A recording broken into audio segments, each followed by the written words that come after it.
What up, guys? So today we are going to explore the claims that Christianity steals from pagan mythology. And the common one that I hear all the time is that the story of Jesus is stolen by the Egyptian Osiris myth.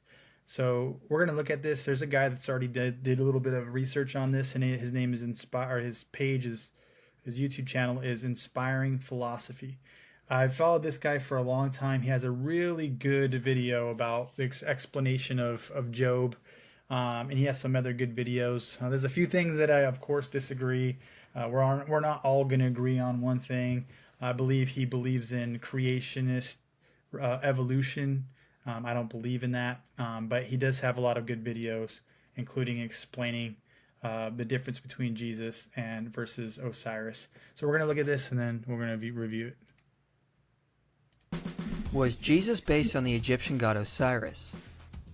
Many people deny that Jesus existed and believe he was a legend stolen from the Egyptian stories of Osiris. Their reasoning is that Osiris's birth was announced by three wise men, which were seen as the three stars of Orion's belt, and these stars pointed to Osiris's star in the east, Sirius. His flesh was eaten in a ritual-like communion, represented as cakes of wheat.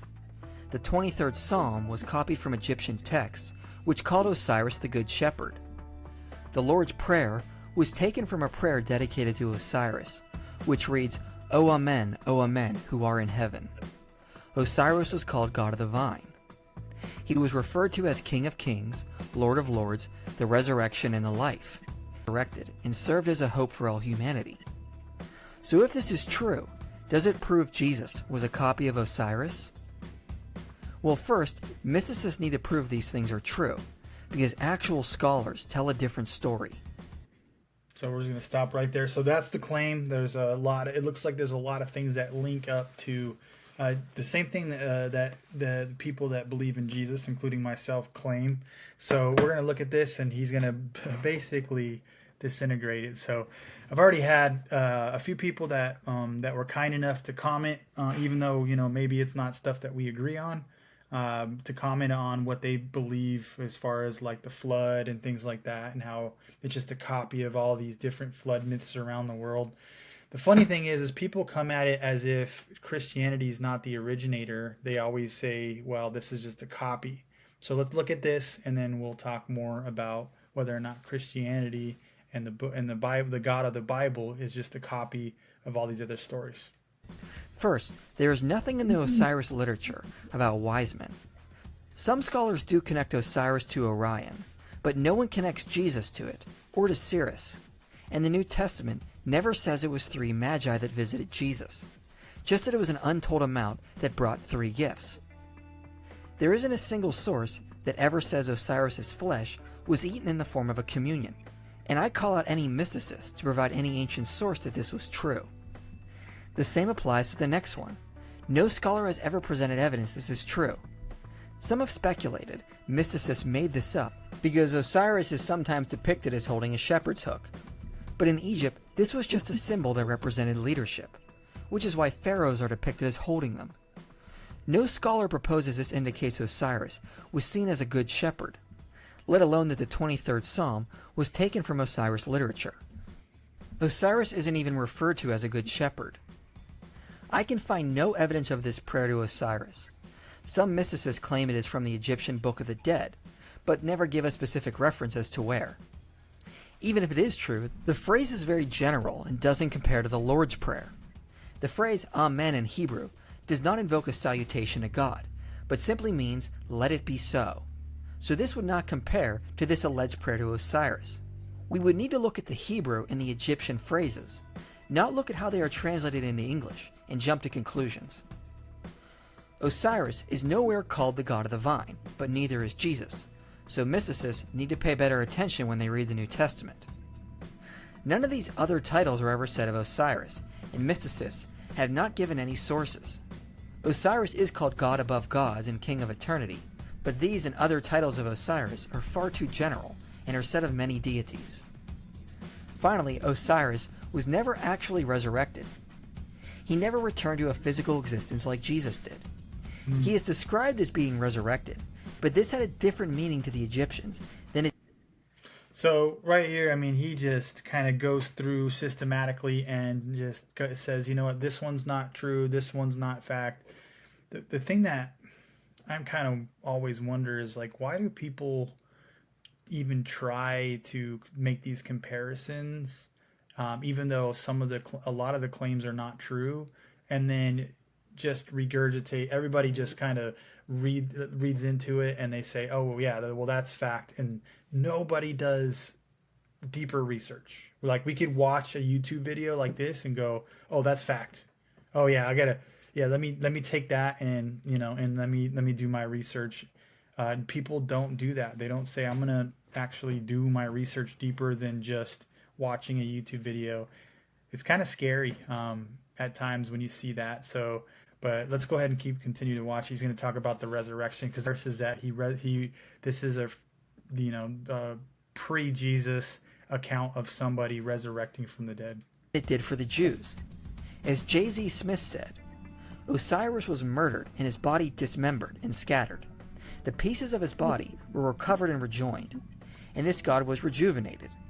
However, he did not return to his former mode of existence, but rather journeyed to the underworld, where he became the powerful lord of the dead.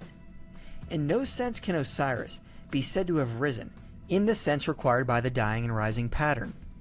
In no sense can the dramatic myth of his death and reanimation be harmonized to the pattern of dying and rising gods. The repeated formula, "Rise up, you have not died," whether applied to Osiris or a citizen of Egypt, signaled a new, permanent life in the realm of the dead. So resurrection to ancient Egyptians did not mean a return to bodily life, like it does in the New Testament. Therefore Osiris did not resurrect in the Jewish sense of the word. So given that none of these are true, there is no evidence Jesus was just a myth based on Osiris. So, I mean, a really put together video, Inspiring Philosophy, the guy that runs this page. He does a lot of his research, and it's pretty solid. And he does debate a lot of atheists and people like mysticists and all that. And it's pretty interesting, kind of what the conclusions are. And the conclusion with this, everybody knows that Osiris was cut. If you do a little bit of research, you find out he was cut into 14 pieces. And spread out, and they actually gained 13 of those pieces back and put them back together. Not even a complete, body that's put back together. And then when he does resurrect, he resurrects so that he could be the king of the underworld, and not an actual resurrection like Jesus, where he resurrected from the dead, and 400 people saw him. After he resurrected, this is an eyewitness account in 1 Corinthians. You will see that information in there. Paul writes about it. It's pretty interesting. So, just so you know, and if you're an atheist that's watching this, look into this a little bit more, opposed to just watching videos and just saying, okay, well, Jesus is just a copy of such and such. Because maybe the claims that these people are making are biased because they want to disprove with all their heart that Jesus is not true. And the more propaganda that people could put out there about him, the more that they think that they can turn people away.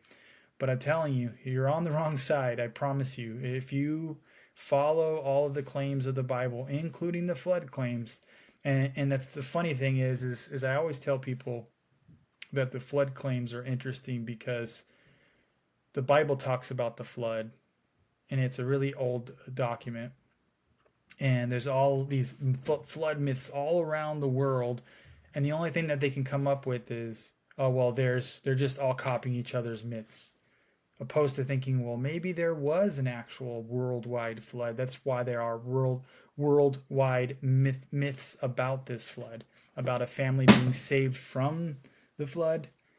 So it's interesting that the only conclusion they can come up with is not that conclusion, but it's the conclusion that no, the Bible's false because it's copying all these.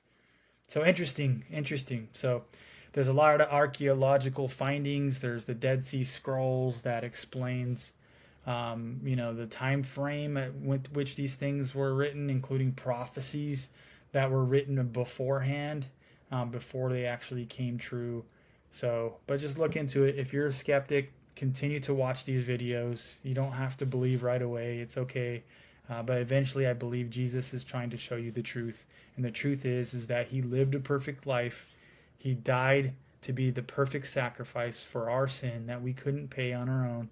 And then he did resurrect from the grave. And there are eyewitness accounts. Paul says over 400 people. So God bless you guys. Hope you guys like this video. Until next time, peace.